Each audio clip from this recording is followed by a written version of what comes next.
Hello everyone, I'm meteorologist Whitney Huddleston.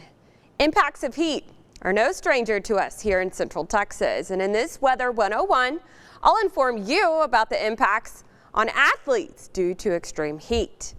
In this episode of our Weather 101 series, we're going to discuss heat exhaustion in relation to exercise, temperatures of different outdoor surfaces, what albedo is, and ways to beat the heat. Are you like me and enjoy walking, jogging, or running in the outdoors? It is hard to find a safe time to do so this time of year. Doing so before, say, 10 a.m. or after 7 p.m., it'll help. But some sports teams and organized activities take place, of course, during the heat of the day. There can also be a large temperature difference between outdoor surfaces that we may be touching or maybe standing on that you should be aware of.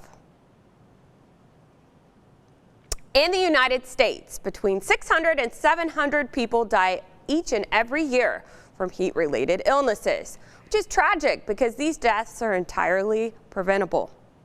Extreme heat is defined as summertime temperatures that are much hotter and/or humid than average. Because some places are hotter than others, this depends on what's considered average for a particular location at that time of year. Humid and muggy conditions can make it seem hotter than it really is, which we see oftentimes, yes, here in Central Texas, of course.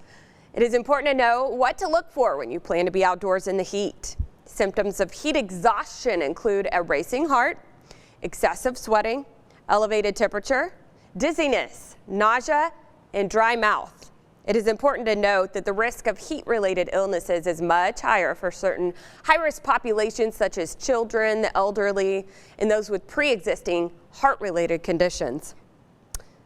Temperatures of outdoor surfaces, like this one right here, definitely a factor when it comes to heat in relation to athletics.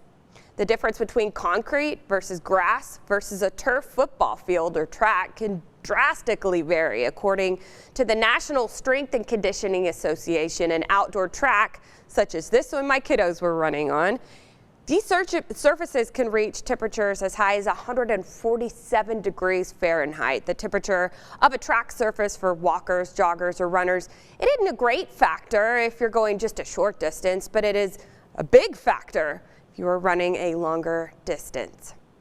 Consider running on grass or a light-colored rock path with shade.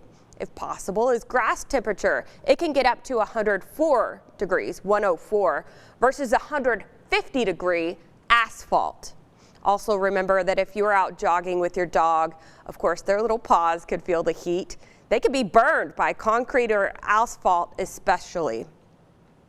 Albedo, have you ever heard that word? Albedo is the fraction of radiation striking a surface that is reflected by that surface. Let me explain this further. So for example, a white-colored surface that has a high albedo will reflect 80% of incoming solar radiation. It'll trap 20%.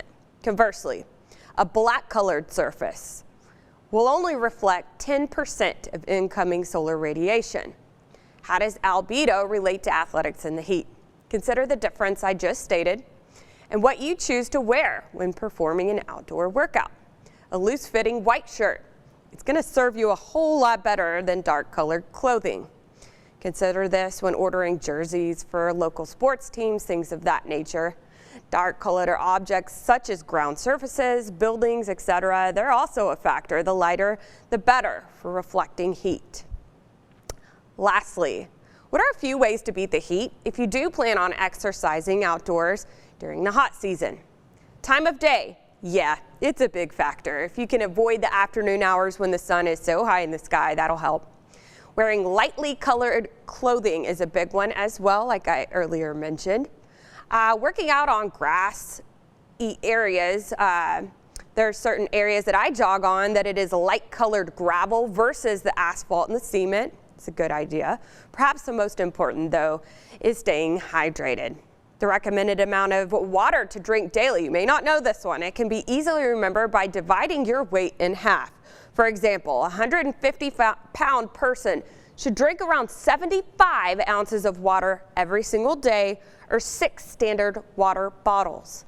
avoiding energy drinks that may increase your heart rate and cause other negative effects is a handy tip. Pacing your workout is also helpful, and of course, taking breaks. If you start to feel any of the symptoms we stated earlier that could indicate a heat-related illness, you'll want to take a break. And another tip is to keep your cell phone handy and on you in case you need to call someone for help. Want to hear more about the impact heat and other extremities can have on your day? Don't forget to check out all of our other weather-related content on 6 Plus, YouTube, KCENTV.com, and of course, Texas Today or News 5, 6, and 10. Don't forget to tune in to 6 Plus next week when Chief Meteorologist Matt Farrell will be educating you about different interesting weather terms and what they mean. For now, I'm Whitney Huddleston, 6 News Weather, here to help.